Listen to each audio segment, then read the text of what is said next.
Accouchement, le podcast pour booster ta confiance en tes capacités à accoucher. Je suis Marie-Laure, maman de 4 enfants et doula, et j'adore accompagner les femmes à trouver la force en elles pendant leur maternité. Sur ce podcast, je reçois des mamans qui racontent en toute authenticité comment elles ont été actrices de leur accouchement, comment elles se sont préparées, mais aussi comment elles ont dépassé leurs difficultés. J'espère que ces histoires t'inspireront pour toi aussi pouvoir vivre ton accouchement pleinement et peut-être même transformer ta vie. On se retrouve aujourd'hui pour 3 histoires d'accouchement avec Mégane qui a participé pour chacune de ses grossesses à un challenge naissance non violente. Et j'en profite pour vous annoncer que demain, j'animerai une masterclass inédite sur le thème de l'accouchement sans péridurale. Alors, si ça vous intéresse, n'hésitez pas à vous inscrire. Je vous mets le lien dans le descriptif de l'épisode. Et bien évidemment, c'est gratuit. Alors, à demain! Bonjour Mégane! Bonjour Marie-Laure. Je suis ravie de t'accueillir aujourd'hui pour ton enregistrement de tes histoires d'accouchement. Est-ce que tu peux te présenter, nous dire un petit peu comment est composée ta famille? Alors, je m'appelle Mégane, j'ai 30 ans, je suis mariée depuis 5 ans et j'ai 3 enfants, Iris qui a 4 ans, Mathis qui a 2 ans et Aïlis qui a 2 semaines. Waouh, elle est toute petite. Et ben, ça doit être un peu sport à la maison quand même, avec des âges bien rapprochés et des tout petits comme ça. J'imagine que ça doit On ne plaire. s'ennuie pas. Ouais, c'est ça. Alors, toi, tu as connu le compte Instagram, je pense, et tu as participé à 3 challenges, tu m'as dit. Le compte Facebook, c'était, ouais. Le compte Et Facebook, j'ai d'accord. fait un challenge par grossesse. Un challenge par grossesse. T'es revenue à chaque fois, t'aimais ça? Ouais, c'était alors le premier c'était vraiment pour en apprendre le plus possible et puis après pour les 2 autres c'était plus pour me remettre dedans, pour prendre le temps au moins cette semaine-là de préparer et ouais, de couper avec le train-train quotidien pour vraiment me plonger dedans. Ok. Alors, est-ce que tu peux nous raconter un petit peu comment ça s'est passé, ton premier accouchement? Donc, tu as fait un challenge. Est-ce que tu as fait d'autres préparations à l'accouchement J'ai pour ce fait premier? une préparation avec une sage-femme libérale. Ouais. Euh, c'est une préparation classique pour le coup, premier bébé. Et j'ai pris des cours de sophrologie à côté encore. Ok. Tu avais déjà envie d'accoucher sans péridurale? Oui, mais c'était plutôt, je vais essayer au maximum et puis au pire, c'est pas grave. Ok. Et pour Alors, les 2 suivants, pour le coup, c'était niet, il y en aura pas. d'accord. Ouais, oui, le premier, c'est normal. On a un peu plus de doutes. Comment ça s'est passé, du coup, ce premier accouchement? Premier accouchement, donc j'étais en dépassement de terme de 3 jours. Mhm. J'ai fissuré la poche au milieu de la nuit, vers 3 heures du matin. Le temps de réveiller papa, de doucher. Alors j'ai dit je mange parce que je sais pas si on me donnera à manger sur place. Donc le temps d'arriver à la maternité, il était 5 heures. Et dans la foulée tout ce qui a suivi la fissure, j'ai tout de suite eu des contractions, toutes les 15 minutes d'abord, et puis progressivement sur toute la journée, ça s'est rapproché. Vers 14h, 15h, j'ai demandé si le bain était disponible parce que ça commençait à devenir un peu plus difficile au niveau de la gestion des contractions. Et je suis restée un bon moment dans l'eau où j'ai vraiment réussi à me détendre. Je m'endormais entre les contractions. Je pensais pas que c'était possible, mais là, pour le coup, j'avais vraiment détente absolue. Et au bout d'un certain temps, je sais même pas, je crois 1 heure et demie, un truc comme ça, il y a le sage-femme qui est rentré. Et à ce moment-là, j'ai dit, ça pousse. Et là, c'était branle-bas de combat. Vite, madame, faut sortir de l'eau. On peut pas accoucher dans la baignoire. Mhm. Donc, je vous laisse imaginer la sortie de la baignoire en ayant des poussées réflexes, en devant monter 2 marches, descendre 3 marches de l'autre côté, la perf d'antibio accrochée au bras. Et c'était très rigolo à voir. Et puis après, je me suis mise sur la table d'accouchement. J'ai pas demandé de changer de position. J'étais en position gynéco. On m'a accroché le monito, qui me dérangeait énormément d'ailleurs, Mhm. puisque le capteur des contractions a été posé alors que j'avais pas de péridurale. Enfin, il y avait peut-être pas besoin de ça. On voyait bien quand il y avait une contraction. Oui, Et, j'ai dû pousser pendant 1 heure. d'accord. Par pousser réflexe. C'était pas forcé. C'est que j'en Ouais, avais besoin. Mais étant donné la position, du coup, oui. elle a mis 1 heure à sortir. C'est ce que je me Et disais. logique. Et voilà. Donc, c'était un très bel accouchement quand même. Mais quand j'ai réfléchi par après, quand j'ai fait le deuxième challenge pour la deuxième grossesse, il y a tout qui m'est remonté en mémoire en me Mhm. disant que ça, je veux plus. Ouais. Voilà. Tu l'as Donc, bien vécu cet accouchement quand même? ah oui, oui, je l'avais très bien vécu, mais j'ai eu des petits regrets du coup pendant la deuxième grossesse quand je préparais le deuxième accouchement. Ouais, c'est revenu après, ouais. Sur OK. le coup, c'était très bien. J'ai réussi à accoucher sans péri, tout le monde allait bien. Une toute petite déchirure, mais vraiment pas grand-chose.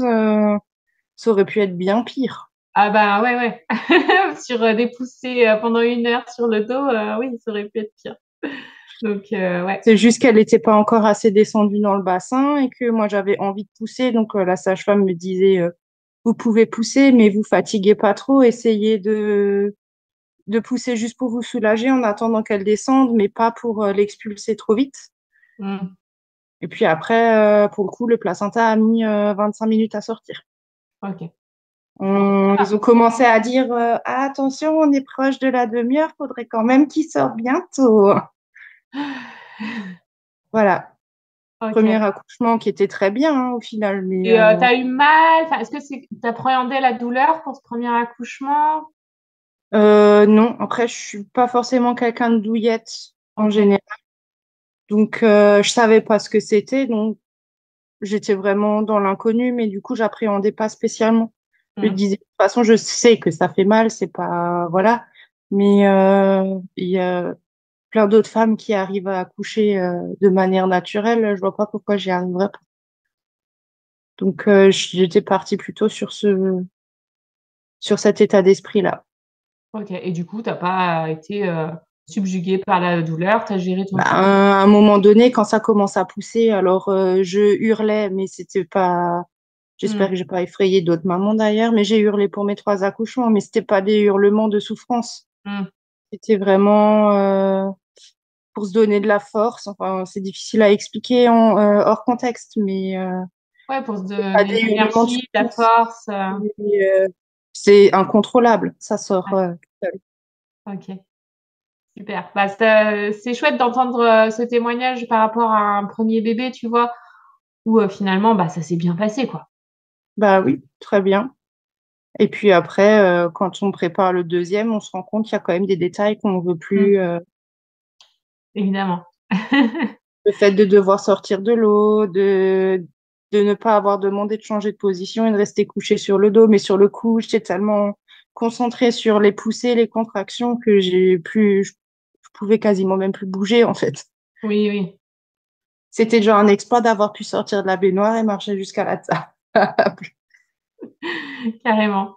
Donc tu tombes enceinte une deuxième fois. Cette fois-ci, il y a des choses, que tu sais que tu ne veux pas. Est-ce que tu te prépares, différemment ou est-ce que tu refais à peu près la même chose?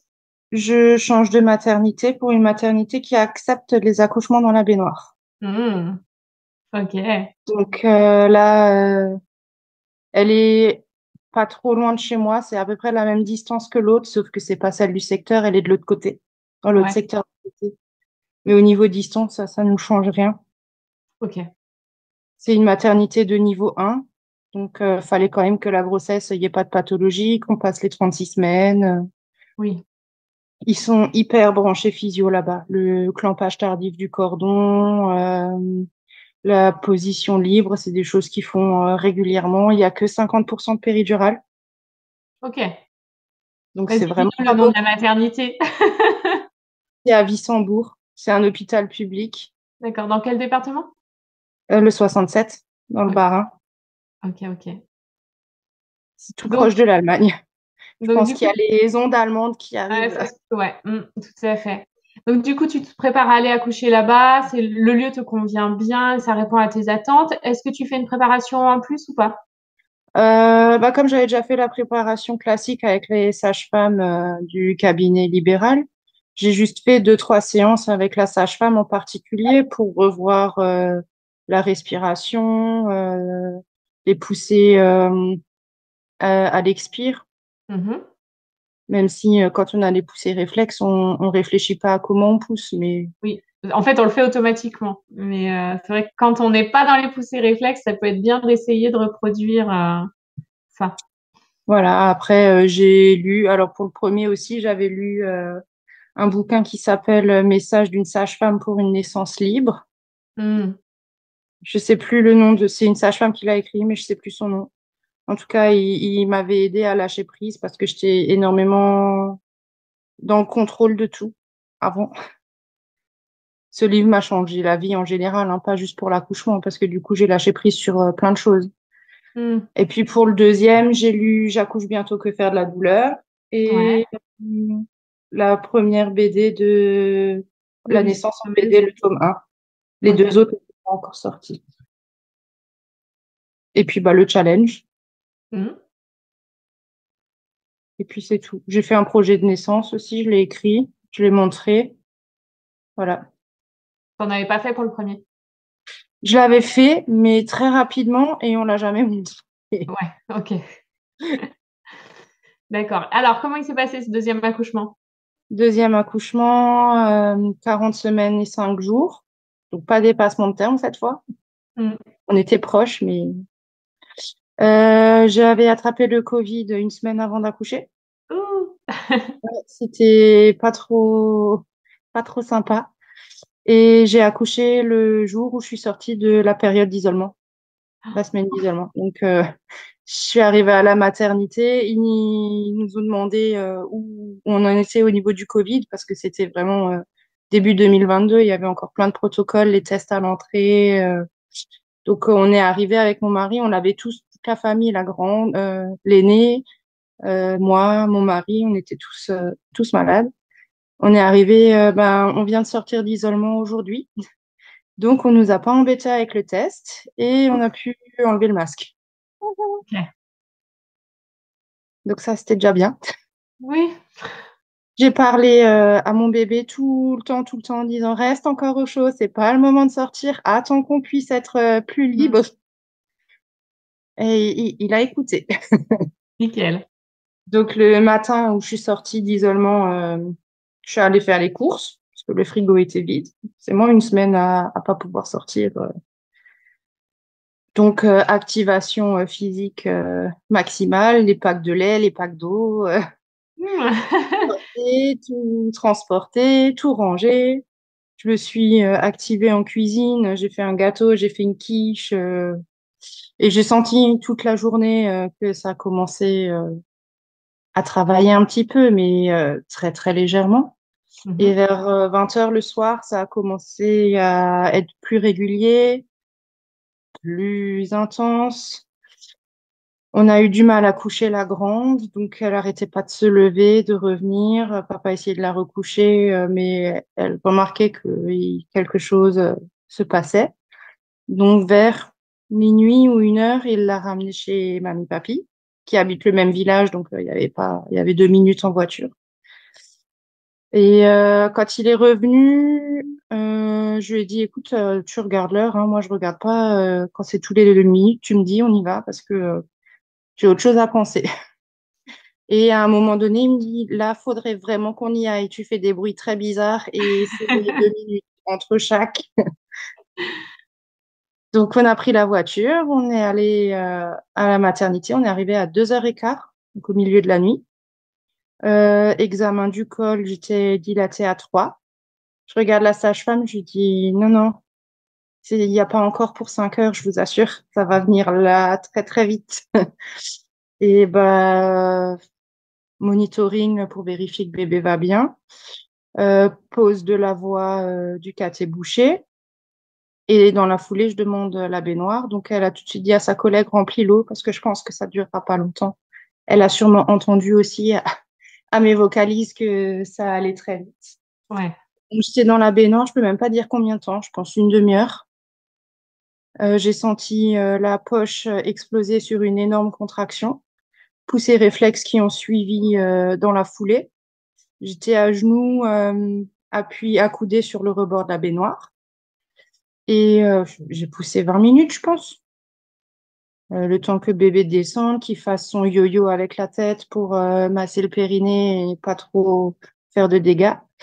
Et puis, il est sorti d'abord la tête. Alors, elle m'a dit, si entre les contractions, vous pouviez vous tourner, il a double circulaire autour du cou.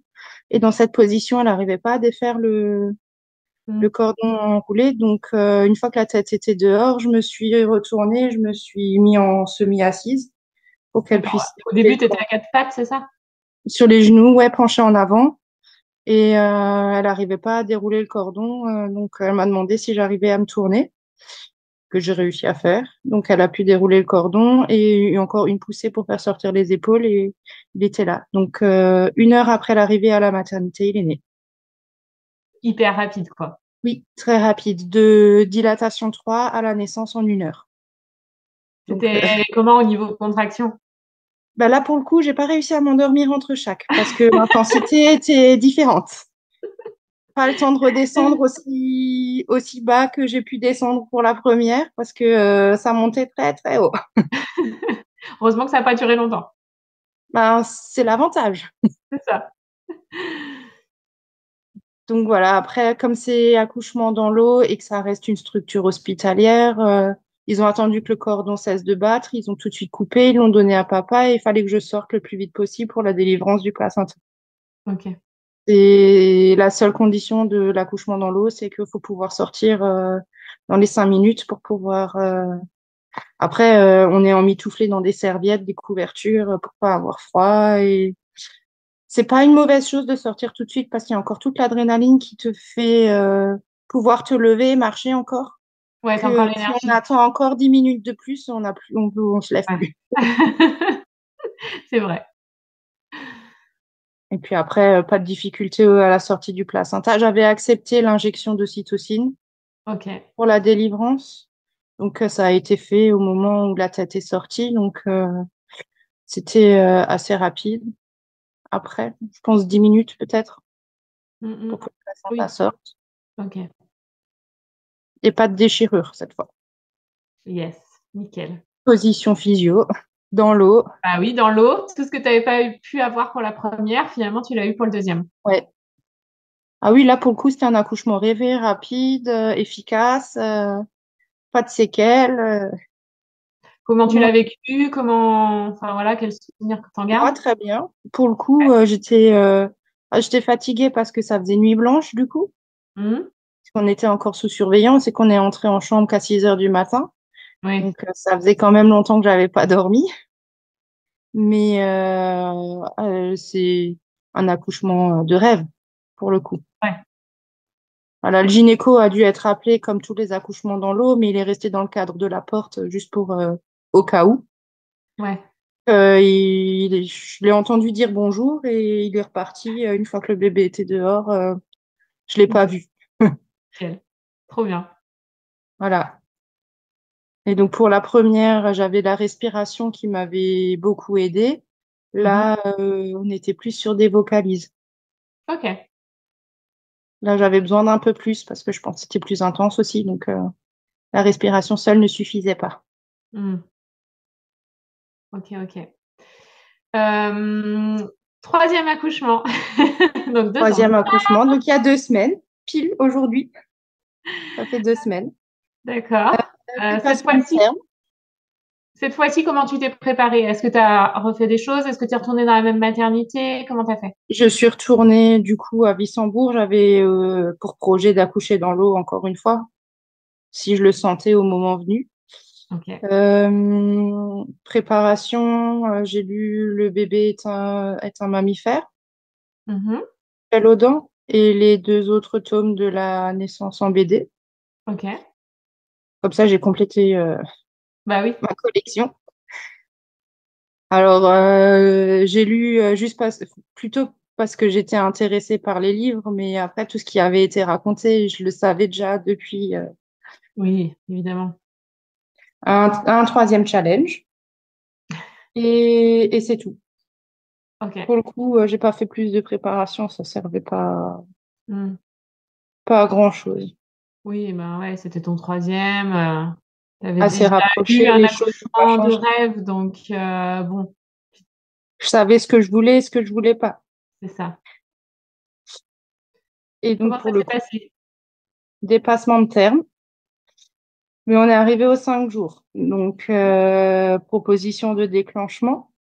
J'aurais bien voulu éviter, mais j'en avais marre. Pour le coup, là, j'étais d'accord. J'ai juste dit, évitons au maximum le chimique. Mhm. On parle le ballonné si c'est possible plutôt. Enfin, je veux pas d'hormones de synthèse. Ok. C'était la condition. Ça a été respecté? Oui. Ben, il n'y a pas eu de souci une fois le déclenchement mécanique enclenché, donc j'ai pas eu besoin. Mais je pense qu'au bout d'un moment, ils auraient peut-être quand même voulu lancer les contractions. On n'y est pas arrivé jusque-là, donc tant mieux. D'accord. Donc, tu as eu les ballonnets et les contractions se sont déclenchées? J'ai pas eu le ballonnet parce que le col était déjà favorable. Le gynéco a dit Ok. il tiendra pas. Ah Donc bah ils ont oui. percé la poche. Ah, ok. Ils ont juste percé la poche et puis ben, on a attendu toute la journée sur place. Mhm. Euh, j'ai désespéré parce qu'une contraction toutes les demi-heures, 45 minutes. Alors elles étaient fortes. Ouais. Forcément, la poche était rompue. Mais enfin, c'était ridicule, quoi. T'en avais Et j'ai déjà avant, désespéré, en je fin de pouvais grossesse, plus. avant la rupture de la poche, t'avais déjà des contractions ou pas? Ouais. J'avais pendant quasiment 2 semaines tous les soirs, ça contractait, mais vraiment pas douloureux. C'était plutôt des contractions. Je sais même pas si on peut appeler ça du pré-travail. C'est plutôt des contractions de fatigue, je pense. Ok. N'empêche que tous les soirs, du coup, je me disais peut-être que ce soir, enfin. Ouais, Et ouais. donc Bah, ça psychologiquement, avait dû quand même ramollir le col puisque t'as pas pu avoir les ballonnets.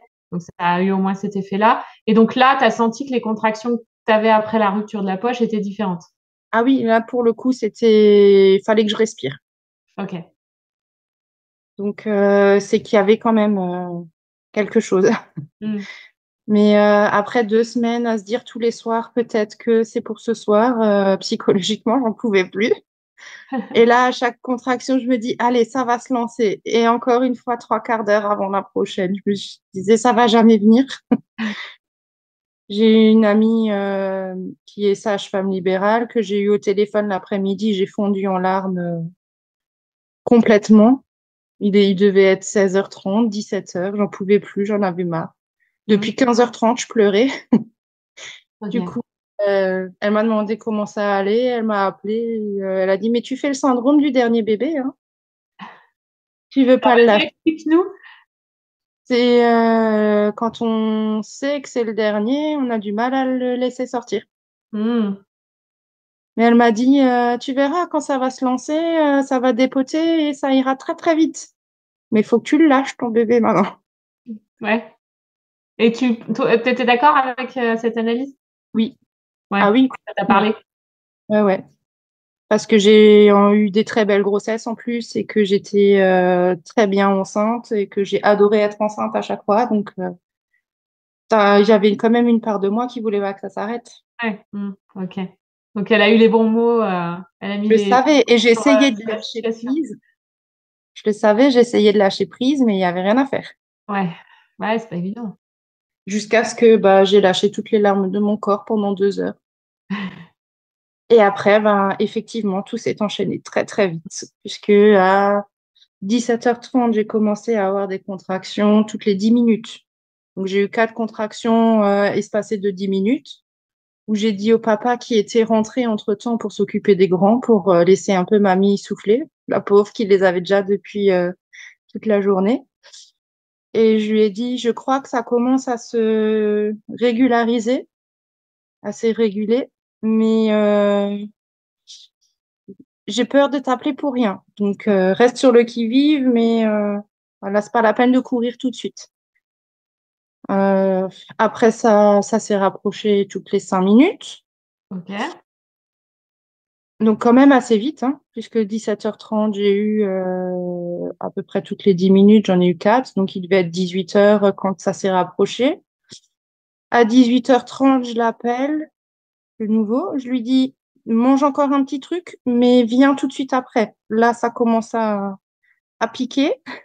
Il va falloir être assez rapide quand même. Je raccroche et dans la foulée, j'ai les contractions toutes les 2 minutes. Je le rappelle 10 minutes après. Je lui dis, arrête de manger, viens tout de suite. Sauf qu'il y a 25 minutes de route de chez nous jusqu'à Ouais. l'hôpital. Enfin, c'est pas Alors, très long en soi, mais bon, vu comme tes autres accouchements s'étaient passés, on se dit bon. oui, c'était sûr. Donc, il a tout lâché, il est venu tout de suite, mais pas à temps. Ah, trop tard. J'ai raccroché au téléphone, j'ai sonné parce que j'étais encore en chambre. J'ai Mm. sonné, l'auxiliaire est venu, je lui ai dit là, ça commence à piquer vraiment, je pense qu'on peut aller en salle. Et bah, dans la foulée, j'ai eu une contraction où j'ai eu envie de pousser déjà. Alors, elle me dit, vous voulez la chaise roulante ou on marche? J'ai dit, c'est bon, la contraction est passée, je trace. J'ai couru dans le couloir jusqu'à presque devant la salle d'accouchement où je me suis arrêtée contre le mur pour gérer la contraction suivante. Ensuite, j'ai marché le reste jusqu'à la salle de naissance. Je me suis appuyée contre le mur. Enfin, les contractions s'arrêtaient quasiment plus à ce Mm. moment-là. Ah C'était oui. du non-stop. Et je poussais du coup par réflexe. Je tenais plus sur mes jambes. Je me suis agenouillée au sol, la tête sur le mur. Le gynéco est arrivé parce que ça aussi, rigolo. Le gynéco devait venir parce qu'ils avaient estimé un gros bébé à plus de 4 kilos, Ah. hauteur utérine un peu trop, périmètre de l'abdomen du bébé à la dernière écho un peu grand aussi. Donc, au cas où il y aurait besoin de manipuler pour faire sortir le bébé, le gynéco devait être là. Ok. J'ai pas relevé, j'ai ri intérieurement. On m'avait déjà dit 4 kilos pour les 2 premiers et ils ont jamais dépassé 4 kilos. Donc, Ok. on n'était pas trop loin, mais quand même. 3,6 kg, 3,7 kg, on était à peu près dans les mêmes Ouais. eaux.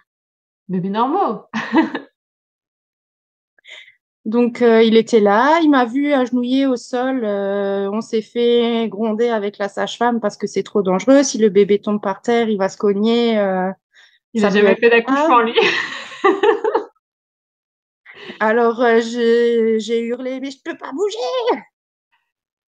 Donc, la sage-femme qui était en train de s'en prendre plein la tronche du docteur m'a soulevée par derrière et m'a aidé à marcher jusqu'au lit. Donc, je suis montée à 4 pattes sur le lit, le dossier était relevé, je me suis accrochée au dossier Mhm. et j'ai poussé comme ça. Alors, la tête est sortie sur une poussée. J'ai Mhm. poussé une fois et tout le reste de la tête est sorti sur mes cris. J'ai fait ah, ah, ah et ça a juste fait sortir la tête. Ok. Et dans la foulée, dernière poussée et tout le reste du bébé, flouch, dehors. Donc, Nickel. ouais, j'ai appelé mon mari et 15 minutes après, le bébé était là. Donc, Mm. 25 minutes de route, c'était pas possible. Il n'était pas trop déçu? Il dit que non. Il dit qu'elle est là, que tout le monde va bien, que c'est le principal parce que il m'avait vu dans un état Ouais, il t'avait émotionnel quitté quand tu difficile. pleurais, là? Il t'a- il Pardon? t'a- il t'avait quitté au moment où tu étais en pleurs? Oui, Ouais. oui, mais j'avais besoin qu'il parte Ouais, ouais, pour que je ouais. puisse lâcher vraiment toute Lâché. seule. Mm. Voilà. Et puis lui, il était là au début, il me consolait, mais je voyais qu'il allait pleurer avec moi. Je dis, Bah écoute, oui. rentre. C'est pas la peine qu'on pleure à deux. C'est bon, je vais lâcher toute seule et puis ça ira mieux après. Ouais. Oui, donc quelque part, je pense qu'il était content que ça ait démarré, puisque c'est ça qui te C'est prenait ça. à cœur. Et finalement, voilà, c'est vrai que, comme il dit, au moins ça a démarré, ça s'est super bien passé. C'est mieux que si ça n'avait pas démarré ou que ça s'était mal passé, quoi. C'est ça. Et donc, un bébé de pas du tout 4 kilos, 3 kilos 625. Tout Ouais. normal. Donc, ça m'a fait bien rire. Quand j'étais en train de pousser debout contre le mur, la sage-femme, elle dit à sa collègue, appelle vite le docteur, la dame, elle accouche là maintenant. Et alors, je l'entends dire, oui, oui, c'est pour le gros bébé. Sympa, merci. C'est sympa, ouais. Bah, heureusement que toi, ça t'inquiétait pas. Parce que c'est vrai que des fois, quand on te dit ça va être un gros bébé et tout, il y a des femmes, ça leur fait peur du coup, qui se disent, bah ouais, mais il faut que je sorte un gros Ben, bébé. pour la Alors qu'au première, final, c'est un bébé normal. Donc, pour la première, je me suis dit, quand ils m'ont dit arriver au terme, oh là là, on risque de dépasser les 4 kilos. J'avoue que pour le premier bébé, je m'étais dit, ouais, si j'espère que ça va sortir quand même. bah oui, Même si au final, j'étais persuadée qu'on faisait des bébés qu'on pouvait faire naître. Donc, oui. j'étais pas plus angoissée que ça. C'était une appréhension, Mais c'est vrai voilà, qu'ils assez modérée. provoquent cette appréhension, en fait. Eux, comme eux, ça les inquiète, bah forcément, ils nous transmettent leurs inquiétudes, quoi. Alors qu'il n'y a pas raison d'être. Normalement, c'est tout bon. Ouais. Donc voilà. Là, pour le coup, j'ai été un peu déchirée. J'ai eu 2 points en bas et 3 points en haut.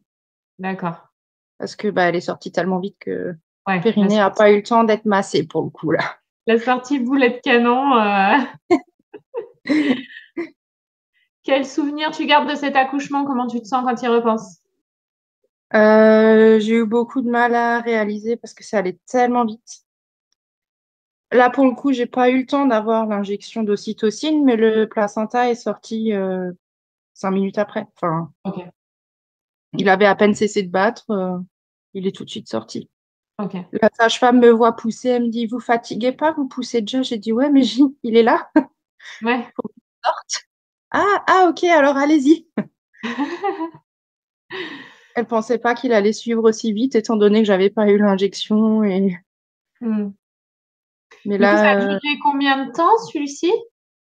ben, du travail régulier, moins de 2 heures. Ah ouais, 1h45, 1h50. c'est intense de chez intense. Oui, là, oui, c'est monté encore plus haut. Donc, t'as pas de quatrième enfant de prévu. Non, c'est pas prévu. J'ai dit à mon mari, si accident devait y avoir, il n'y aurait pas d'avortement. Mais nous n'avons pas prévu d'en faire un quatrième. Non, c'est pour voir si tu continues sur ta lancée d'accouchement rapide ou pas. Tu reviendras me dire au cas où. S'il y en a un, peut-être, oui. Si ça se trouve, cette fois, j'accoucherai chez moi, alors. Ouais, bah oui, hein, à partir Ben de là, on a dit, hein, rapide. si j'avais pas eu à Bah être oui, déclenchée, je serais pas arrivée à la maternité. bah c'est vrai, ouais, c'est chaud, hein. Parce que tu te dis, j'y vais pas tout de suite, puis en fait, après, quand ça va vite. C'était un peu mon rêve caché, l'accouchement Hmm, inopiné trop rapide à la maison. ok. Que du coup, je n'ai pas vraiment eu puisque j'étais à la maternité, mais très rapide, oui. Ouais, c'est ça, t'as eu la moitié. Après, pour le dernier, j'ai quand même été un peu plus traumatisée par les sutures après. Ok, ouais, Pour la première, il m'avait donné le gaz. ok. Et là, le gaz n'était pas disponible. Il m'a dit faire une injection d'anesthésiant, ça fait tout aussi mal que l'aiguille. Comme il estimait que 1 point en haut, c'est surtout en haut en fait, enfin, la zone hypersensible, le clitoris, enfin, c'est vraiment pas rigolo. Sauf que le 1 point s'est transformé en 3 points, parce Ah que oui, c'était un peu plus grand que ce qu'il pensait. Donc, c'est surtout ça que j'ai eu du mal à digérer. Pendant 2, 3 jours, ces sutures-là, je les ai pas. Parce que mon mari m'a entendu crier en rentrant dans la maternité, donc il savait que j'étais déjà plus en chambre et que j'étais en salle d'accouchement. Donc il se disait que vu comme je hurlais, c'était peut-être qu'il n'était pas arrivé trop tard. Et en fait, je criais à cause des sutures. ok. Hmm, Quand il est arrivé dans la salle, il a quand même vu déjà le bébé sur moi et, ouais, et il est arrivé juste pour essayer de me soutenir sur la suite, quoi. ok. T'as même pas eu droit à un petit peu de spray ou quelque chose? Il a mis tout ce qu'il pouvait. Ouais, ok. Mais ça reste douloureux, hein. Hmm, Alors ça passe vite, oui, mais quand on a enfin son bébé dans les bras, on veut juste qu'on nous laisse tranquille. carrément. Donc, je pense que le côté psychologique fait que c'est encore plus douloureux que ce que ça ne l'est en vrai. Ok. C'est tout. Quel Après, accouchement t'as préféré dans les 3? je dirais le deuxième, puisque Ouais. j'ai eu mon accouchement dans l'eau, Mm. que j'ai pas eu de déchirure, que Ouais. j'étais pas en dépassement de terme. Mais c'est 3 expériences complètement différentes et je les ai aimées les 3. Mm. Mais c'est vrai que le deuxième, pour le coup, on a eu le temps d'aller dans l'eau, même si c'était rapide. Mm. Là, bah, la baignoire était pas remplie, donc en 10 minutes, ils pouvaient pas la remplir pour la naissance dans l'eau. Oui, là, c'était trop compliqué. Mais voilà, j'ai aimé les 3, même si c'était complètement différent. Ok. Tu dirais que le choix de la maternité est important? Oui, bah oui, puisque me faire sortir de l'eau alors que j'avais envie de pousser pour la première, s'il n'y avait pas eu cette règle-là, je pense que 20 minutes après, elle aurait été née déjà. J'aurais pas eu à Mm. pousser 1 heure couchée sur le lit. Ouais. Après, il y avait aussi du fait que c'était mon premier, qu'on n'osait pas trop s'imposer et que si j'avais rien dit, bah, je serais restée dans l'eau et j'aurais commencé à pousser toute seule. Ouais. Que là, il est rentré, je lui ai tout de suite dit ça pousse et donc il a paniqué. Et c'était un jeune. Il était encore en fin d'études, donc c'était panique à bord pour lui. Il faut respecter le protocole. Yes. Ok. Est-ce que tu aurais Voilà. un dernier message à donner aux mamans qui vont écouter ton histoire? Garder confiance en soi, en son corps, en son bébé. On sait faire sortir nos bébés.